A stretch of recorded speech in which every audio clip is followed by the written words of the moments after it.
नमस्कार जोहार दोस्तों, चलिए जानते हैं झारखंड की दोपहर की 10 महत्वपूर्ण बड़ी खबरों को।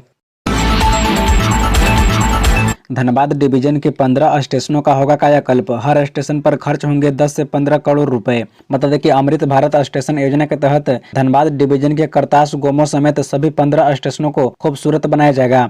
सभी चयनित स्टेशनों पर 6 अगस्त को एक साथ पुनर्विकास की योजना का शिलान्यास किया जाएगा। धनबाद के साथ साथ पूरे देश में शिलान्यास के कार्यक्रम होंगे। धनबाद रेल मंडल में प्रथम चरण में अमृत भारत स्टेशन योजना के तहत 15 स्टेशन का चयन किया गया है। सभी 15 स्टेशनों पर विकास कार्य के लिए टेंडर को अंतिम रूप दिया गया है। साथ ही मार्च 2024 से पूर्व हर चयनित स्टेशनों को अंदर और बाहर से खूबसूरत बनाने का लक्ष्य निर्धारित किया गया है। बता दें कि इस वर्ष संसद में पेश बजट में भी अमृत भारत स्टेशन योजना के लिए राशि का प्रावधान करने की घोषणा हुई थी। स्टेशनवार विकास कार्यों की योजना बनाकर इसे मूर्त रूप दिया जा रहा है। पैसे के अभाव में रांची के 52,000 छात्रों की छात्रवृत्ति लटकी। जून जुलाई से शुरू की जानी थी प्रक्रिया। बता दें छात्रों को छात्रवृत्ति देने के लिए विभाग के पास पैसा नहीं है। रांची जिले के 52,000 ST/SC अल्पसंख्यक और पिछड़ी जाति के छात्र छात्राओं को मिलने वाली पोस्ट मैट्रिक छात्रवृत्ति की राशि पैसे के अभाव में लटक गई है। जिले के 80,000 छात्र छात्राओं को इस योजना की राशि का भुगतान हो चुका है। इसके लिए 132 करोड़ रुपए की राशि छात्रों के खाते में आवंटित की जा चुकी है, लेकिन 52,000 छात्र छात्राओं की छात्रवृत्ति पैसे के अभाव में लटकी हुई है। बता दें कि 2022-23 में ST/SC अल्पसंख्यक और पिछड़ी जाति के छात्र छात्राओं को मिलने वाली पोस्ट मैट्रिक छात्रवृत्ति के लिए जिला कल्याण विभाग में 1,32,000 छात्र छात्राओं का निबंधन हुआ था। हालांकि छात्रवृत्ति की प्रक्रिया भी विलंब से मार्च 2023 से शुरू हुई थी। इस सत्र की सभी प्रक्रिया इस वर्ष जुलाई तक समाप्त हो जानी थी, परंतु राशि खाते में नहीं होने के कारण अब तक यह छात्रवृत्ति लंबित पड़ी है।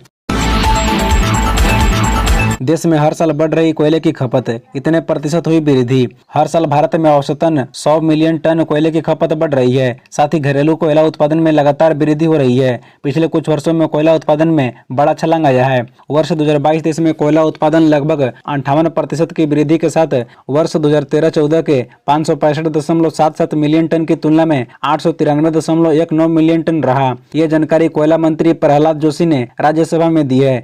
कोयला मंत्री ने 3 साल के आंकड़ों का हवाला भी दिया है। बता दें कोयला मंत्री ने कहा कि वर्तमान आयात नीति के अनुसार कोयला को ओपन जनरल लाइसेंस के तहत रखा गया है और उपभोक्ता लागू शुल्क के भुगतान पर अपने अनुबंध मूल्य के अनुसार अपने पसंद के स्रोत से कोयला आयात करने के लिए स्वतंत्र हैं। देश में कोयले की कोई कमी नहीं है। देश में कोयले की अधिकांश आवश्यकता स्वदेशी उत्पादन आपूर्ति से पूरी होती है। बता दें कि वर्ष 2022-23 में कोयला उत्पादन 893.19 मिलियन टन था, जबकि वर्ष 2021-22 में 778.21 मिलियन टन की तुलना में लगभग 14.7% की वृद्धि हुई। रांची पटना वंदे भारत पर दोबारा पथराव, फिर उसी जगह हुई घटना, कोच का शीशा टूटा। शनिवार को पटना से रांची आ रही वंदे भारत एक्सप्रेस में कुछ शरारती तत्वों के पथराव से एक खिड़की का शीशा क्षतिग्रस्त हो गया। हालांकि बगल में बैठे यात्रियों को इससे कोई नुकसान नहीं हुआ। ट्रेन सही समय दिन की 1 बजे रांची आई। रांची आने के बाद RPF ने ट्रेन में हुई घटना की जाँच की। मतलब पटना से रांची आई वंदे भारत ट्रेन के C5 कोच में यह घटना घटी। ट्रेन से आ रहे कर्मियों ने बताया कि यह घटना गया और बेला के बीच में घटी। यहाँ ट्रेन के गुजरने पर आए दिन पत्थरबाजी होती है। कुछ दिन पहले भी इसी ट्रेन को पत्थरबाजी का शिकार बनाया गया था, उसमें भी एक शीशा क्षतिग्रस्त हो गया था। बता दें कि RPF के अनुसार रांची की इस ट्रेन का निरीक्षण किया गया, जिसमें ज्यादा क्षति नहीं हुई है। झारखंड में विधायकों की बढ़ेगी सैलरी, विधानसभा में पेश होगा प्रस्ताव। सरकार और विपक्ष एकमत होने के आसार। बता दें मानसून सत्र में मंत्रियों और विधायकों का वेतन बढ़ना तय है। सूत्र के अनुसार मानसून सत्र के दौरान मंत्रियों और विधायकों की वेतन बढ़ोतरी से संबंधित प्रस्ताव सदन में लाया जा सकता है। उम्मीद की जा रही है कि इस विषय पर पक्ष और विपक्ष एकमत होंगे और प्रस्ताव ध्वनि मत से पारित हो जाए। कुछ विधायकों का कहना है कि पिछली रघुवर सरकार में अंतिम बार 2015 में विधायकों का वेतन बढ़ा था। इस साल मार्च में बजट सत्र के दौरान विधायकों का वेतन बढ़ाने का प्रस्ताव लाया गया था, लेकिन तब सरकार की ओर से इस विषय पर स्पष्ट उत्तर नहीं दिया गया था। अब इस साल बजट सत्र के दौरान विपक्षी दल के भाजपा विधायक भानु प्रताप शाही ने सदन में विधायकों की वेतन बढ़ोतरी की मांग की थी। उन्होंने कहा था कि दिल्ली की तरह झारखंड में भी विधायकों का वेतन बढ़ाया जाना चाहिए। उन्होंने महंगाई बढ़ने के कारण समय की मांग को आधार बनाकर विधायकों का वेतन बढ़ाने की मांग की थी। उनकी इस मांग पर पक्ष और विपक्ष के सदस्य सहमत दिखे। हालांकि सरकार की ओर से इस विषय में कोई स्पष्ट उत्तर नहीं आया, इस कारण तब इस पर फैसला नहीं हो सका। जमशेदपुर में खुलेगी देश की पहली hydrogen industry, CM Hemant Soren ने दी मंजूरी। बता दें, मुख्यमंत्री हेमंत सोरेन ने जमशेदपुर में हाइड्रोजन ईंधन से जुड़े देश के पहले उद्योग के स्थापना के लिए मंजूरी दे दी है।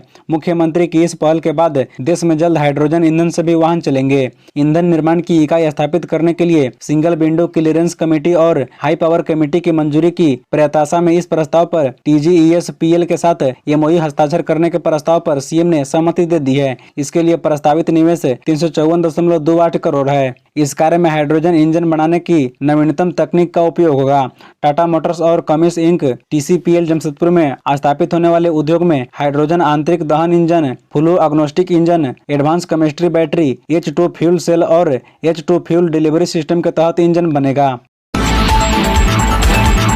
झारखंड में खत्म होगा बारिश का इंतजार, अगले 3 दिन तक मौसम विभाग का पूर्वानुमान। बता दें, राजधानी समेत झारखंड में अच्छी बारिश के पूर्वानुमान के बावजूद बारिश नहीं हो रही है। इसका कारण पिछले दिनों खाड़ी पर बने निम्न दबाव का आगे बढ़ने के मार्ग में व्यवधान होना, ऊपरी वातावरण में यूटर्न डिस्टर्बेंस और कुछ मानसून टर्फ के प्रभाव से यह सिस्टम कमजोर पड़ गया। अब यह उल्टी दिशा में खाड़ी की ओर बढ़ रहा है। इससे खाड़ी में एक और सिस्टम बनने की संभावना व्यक्त की गई है। इससे झारखंड में अच्छी बारिश होगी। विभाग ने ताजा पूर्वानुमान जारी किया है। 30 जुलाई से 2 अगस्त तक प्रदेश में सभी हिस्सों में बारिश होने का अनुमान है। इस दौरान कहीं कहीं भारी बारिश होने का अलर्ट भी जारी किया गया है। बता दें कि राज्य में पूर्वानुमान के विपरीत पिछले 24 घंटों के दौरान मानसून कमजोर रहा। कई दिनों से बारिश नहीं हो रही। विगत कई पूर्वानुमान गलत साबित हुए। राज्य के कुछ क्षेत्रों में हल्की बारिश हुई। बता दें कि मानसून की इस बेरुखी से झारखंड में अब अकाल की स्थिति और फसल नष्ट होने लगी है।